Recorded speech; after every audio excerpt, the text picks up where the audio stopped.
internationales parce que l'Afrique ne peut pas être l'exception de la non-qualité. Prenons le cas de la Côte d'Ivoire, qui était premier producteur de cacao dans le monde, qui l'a perdu, qui est redevenu. Entre la Côte d'Ivoire et le Ghana, ce sont les deux plus grands producteurs. Ils sont à plus de 2 millions sur les 4 millions de cacao qui sont produits dans le monde. Et pourtant, c'est un petit pays, les Pays-Bas, qui n'ont pas un seul cacaoyer, ils n'ont pas d'arbres de cacao, qui aujourd'hui sont les plus grands transformateurs de cacao au monde, avec le chocolat, le beurre de cacao, tout ce qui est peut-être exploité au niveau du cacao. Et c'est eux qui tirent les revenus de cette chose-là. J'aime à donner l'exemple de la mangue dont on a parlé tout à l'heure. Regardez un produit comme celui-là. On en a partout en Afrique subsaharienne. Et lorsque c'est la période des mangues qui arrive, soit c'est vendu très peu cher, vous allez en bord de route, vous allez voir toutes les femmes qui vendent la même chose, ça pourrit au niveau des marchés et des champs. Alors que qu'est-ce qu'on ne peut pas faire avec la mangue en valorisant, c'est-à-dire ne pas la manger brute comme ça, mais on peut faire le jus de mangue, le sirop de mangue, le nectar de mangue, ça c'est pour la transformation en jus. Alors je vous parle en plus de tout ce qui est la mangue confite, la mangue séchée, le chutney de mangue que les Indiens utilisent pour manger du riz et beaucoup de sauces. On a encore le vinaigre de mangue quand la mangue pourrit.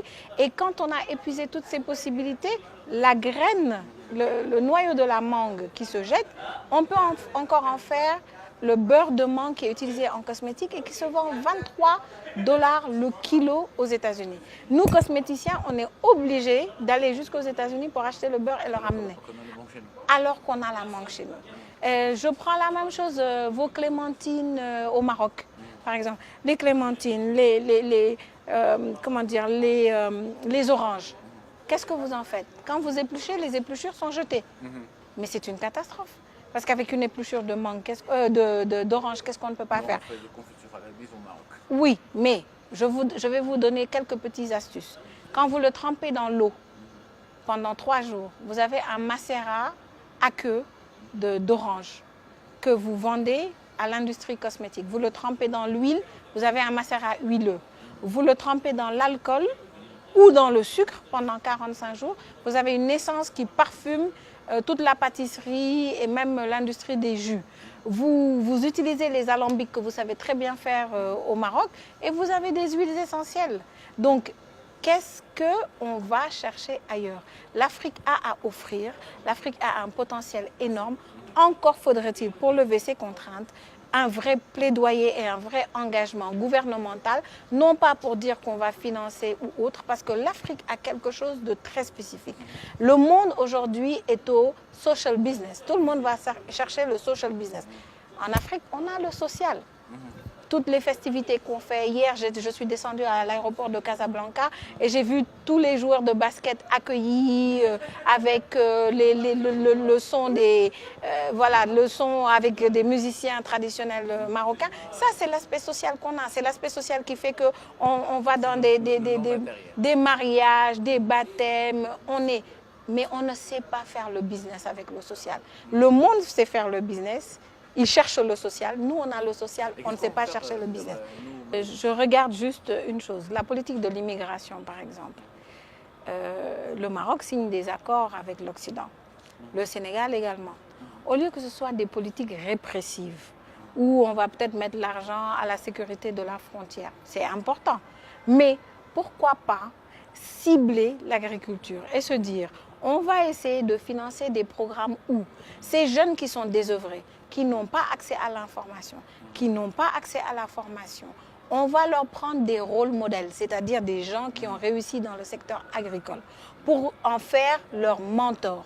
Et ces gens-là, en tant que mentis, vont être encadrés, vont être orientés pour aussi développer le secteur agricole. Parce que l'agriculture, ce n'est pas avoir ça ou même avoir un tracteur et être sous le soleil au champ tout le temps. C'est une chaîne de valeur qui va du semencier à celui qui a les engrais, les pesticides, etc., jusqu'au marché. C'est de la fourche à la fourchette. Et pour ça, moi, je dis que l'agriculture doit être considérée comme sexy. Alors, une agriculture sexy, c'est quoi? C'est qu'aujourd'hui, dans l'agriculture, Ça forme des gens comme moi qui sont dans la cosmétique. L'agriculture forme des gens qui sont dans les vinaigres de haute qualité, les vinaigres de table comme on les appelle, que ce soit le vinaigre d'anacarde ou le vinaigre de mangue. C'est encore un exemple que je vous donne. Ça fait des gens qui peuvent développer, encore une fois, la qualité dans toute cette chaîne de valeur.